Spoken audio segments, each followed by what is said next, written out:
Қасқырдың қорқаулығы жұртқа мәлім, аузына түскенінің жұтар бәрін. Бір күні сол Қаумағай Қасекеңнің көріпті бір сүйекке қақалғанын. Қасекең демі бітіп қатты сасып, бұлқынып, бұратылып жанталасып, көмекке бір тырнаны шақырыпты, қағып, қолын сермеп, аузын ашып.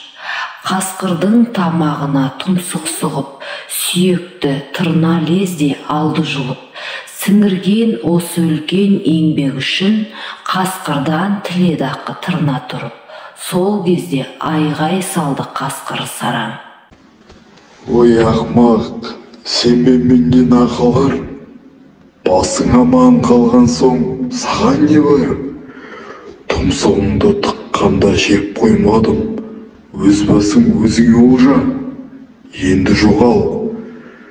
Көзіме бұдан бұлай түсіп қалмай, сақтанып жүргенің сол дұрыс болар.